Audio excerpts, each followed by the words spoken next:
आप सभी को जय मसीह। और आज हम पढ़ेंगे नीति वचन उसके 16 अध्याय उसकी 1 आयत से पढ़ेंगे। वहां पर लिखा है, मन की युक्ति मनुष्य के वश में रहती है, परंतु मुंह से कहना यहोवा की ओर से होता है। मनुष्य का सारा चल चलन अपनी दृष्टि में पवित्र ठहरता है, परंतु यहोवा मन को तौलता है। अपने कामों को यहोवा पर डाल दे, इससे तेरी कल्पनाएं सिद्ध होगी। हालेलुया। हम छोटी दुआ करें। धन्यवाद प्रभु यीशु पवित्र आत्मा खुदावन पिता परमेश्वर प्रभु जी, आज के वचन के कलाम से पिता हम हर एक से बातें कर, अपनी बुद्धि अपना ज्ञान अपनी समझ दीजिए मेरे पिता। आज के कलाम पिता हम हर एक से बातें कर, वह आज से पिता हमारे मुंह से कहना आपकी ओर से होने पाए मेरे पिता। जितने देखने और सुनने वाले आज के वचन से आशीषित होने पाए, तो स्वर्ग राज्य के वारिस बने, उनका काम सारा सफल और सिद्ध होने पाए मेरे पिता। सबको तेरा आत्मा सौंपना, तेरा आत्मा सौंपते हुए ये प्रार्थना दो भाई यीशु ते मीठा नाम से मांगते हैं, आमीन। तो मेरे अजीज, जो यहाँ पर लिखा है, सुलेमान जी कहते हैं कि मन की युक्ति मनुष्य के वश में रहती है, परंतु मुंह से कहना यहोवा की ओर से होता है। हालेलुया। मेरे अजीजों, आज बहुत सारे से परमेश्वर के जो दास या परमेश्वर के लोग होते हैं जो डर जाते बोलने से। कहीं मिट्टी में खड़े हो गए, कहीं सभा में खड़े हो गए, कहीं पुलपिट पे खड़े हो जाते, वो डर जाते हैं।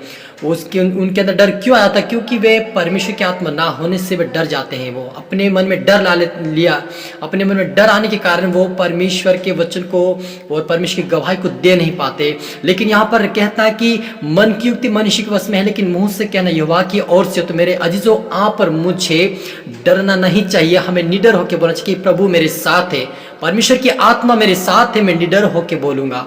परमेश्वर मुझ में होकर बोल, क्योंकि प्रभु ने कहा तुम नहीं मैं तुम्हारे में होकर बोलूंगा। यानी परमेश्वर हमारे जीवन में होकर बोलता है। तो आप और मुझे डरना नहीं है। परमेश्वर आप और मेरे साथ है। हमें निडर होकर बोलना कि प्रभु मेरे साथ है, और वह आपके जीवन में से होकर बोलेगा, और बड़ी बड़ी बातों को और बड़े बड़े कामों को और बड़ी बड़े वचनों को वो आपके मुंह से बोलकर लोगों के जीवन में कार्य करेगा, और वो अद्भुत रीति से परमेश्वर के कामों को आपके जीवन से करेगा। हालेलुया। लेकिन आप और मुझे विश्वास के साथ, दृढ़ता के साथ, हिम्मत के साथ खड़े होना है, क्योंकि प्रभु मेरे साथ है। तो आप और मेरे साथ प्रभु हमेशा रहता है, और उसकी आत्मा हमारे जीवन में काम करती, ताकि हम उसके कामों को सफलता पाए। क्योंकि जब तक पवित्र आत्मा हमारे जीवन में नहीं आएगा, तब तक हम सफलता नहीं पा सकते हैं। इसलिए यीशु मसीह ने कहा तुम्हारे लिए मैं सहायक बन जाऊं, तुम्हारी सहायता और मदद करेगा। वो पवित्र आत्मा हमारे मुख से होकर बोलता मेरे अजीजों। हालेलुया। लिखा है कि अपने कामों को यहाँ पर डाल दे, इससे तेरी कल्पना सिद्ध होगी।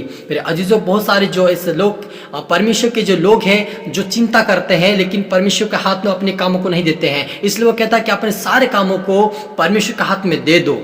मेरे अजीजों, आपका जो भी काम हो आज से प्रभु के हाथ में आप दीजिए, आप सफलता जरूर पाएंगे, क्योंकि परमेश्वर हमारे कामों को सफलता करता है। इसलिए वो कहता है कि हे परिश्रम करने वाले बहुत से दबे हुए लोग मेरे पास आके मैं तुम्हें विश्राम दूंगा।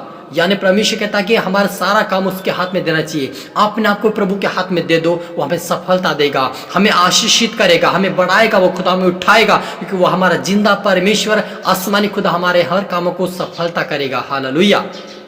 वो लिखा कि यहोवा ने सब वस्तु विशेष उद्देश्य के लिए बनाई, परंतु दुष्ट को भी विपत्ति भोगने के लिए बनाया। परमेश्वर जो भी वस्तु बनाता वो इस विशेष उद्देश्य के लिए बनाता कि हमारे काम में आए। क्योंकि यहाँ पृथ्वी पर जितनी भी सृष्टि की जो वस्तुएं बनाई गई परमेश्वर के हाथ से, और वो विशेष उद्देश्य के बनाता कि वो परमेश्वर की महिमा करे।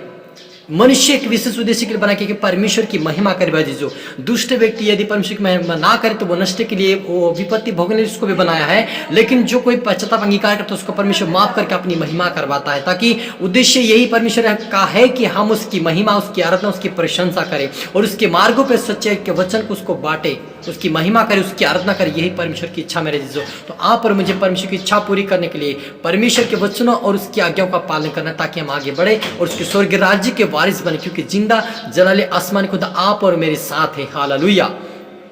वो लिखा है कि अधर्म का प्रायश्चित कृपा और सच्चाई से होता है, और यहोवा के भय मानने के द्वारा मनुष्य बुराई करने से बच जाता है। हालेलुया। अधर्म का प्रायश्चित यानी जब हमारे जीवन में पाप, बुराइयां, बहुत सारी ऐसे बुराइयां होती कि हम लोगों के प्रति बुराई करते हैं, पाप करते हैं, परमेश्वर के विरुद्ध में पाप करते हैं, वो सारे उसका अधर्म से छुटकारा पाने के लिए हमें, उस छुटकारे से पाने के लिए हमें क्या करना? सच्चाई और कृपा यानी हमें एक दूसरे से प्रेम करना पड़ेगा, हमें एक दूसरे को क्षमा करना पड़ेगा, हमें एक दूसरे को माफ करना पड़ेगा। और जैसे प्रभु कहता है वैसे हम चलेंगे, तो परमेश्वर हमें माफ करेगा, और हमें परमेश्वर उठाकर खड़ा करेगा, हमें ब्लेस करेगा, और कहता है कि वो बुराई करने से बच जाता है। जब हमारे जीवन में यहोवा का भय आता है, जब डर आता है, तो हम परमेश्वर की वचनों को हम याद करते कि नहीं, प्रभु मुझे ये कहता है, तो आप और मुझे परमेश्वर यहोवा का डर रखना ताकि बुराई करने से बच जाए। क्योंकि जितने लोग बुराई कर रहे हैं आज भी विश्वासी होकर परमेश्वर के दासों को यदि बुराई कर रहे हैं, किसी के प्रति झूठ बोल रहे हैं, किसी को ठोकर खिला रहे हैं, तो आज वो परमेश्वर के वचन के निमित्त वो नहीं चल रहे हैं, कहीं ना कहीं वो अंधकार में जा रहे हैं। लेकिन आप और मुझे सावधान होना है कि हमें वचन सुनकर हमें प्रभु की ओर बढ़ना है, उसके वचन का पालन करना है और उसके डर उसके भय में चलना, ताकि हम बुराई से बच जाए, पाप से बच जाए, हानि से बच जाए और उसके स्वर्गीय राज्य के वारिस बने। हालेलुया। हम छोटी सी दुआ करें। धन्यवाद आसमानी खुदा परमेश्वर पिता, मैं प्रार्थना जितने देखने वाले सुनने वाले आज के कलाम से आशीषित होने पाए, आज का वचन के हर तेरे पट्टी पर लिख जाइए, आज तेरे डर तेरे भय में चले आज से, और इनके मुंह से कहना तेरी ओर से होने पाए, आज से इनके जो मित्र आत्मा काम करे ब्लेस होने पाए, इनके हर काम आज से सफलता पाए पिता, इनके काम जो भी इनको आपके काम प्रभु, इनके काम को आप सफल कीजिए, आशीषित कीजिए, इनको बढ़ाई खुदा उठाए प्रभु, नए साल में आशीषितों के तेरे राज्य के लिए बने, नए साल में मुंह से कहना इनके ओर से नहीं कि आपकी ओर से होने पाए खुदा। आज से ये अच्छी बातें, अच्छी सुहानी प्रार्थना आराधना तेरा वचन इनके मुंह से निकले, ऐसे तो उनको आशीष के मेरे खुदा ने शिराजा सबको तेरा आत्मा अपने तेरा आत्मा सौंपते हुए प्रार्थना दुआ यीशु तेरे बेटे नाम से मिलता है, आमेन। तो आप सभी को गॉड ब्लेस यू। अगले वीडियो मिलते हैं, सबको जय मसीह की।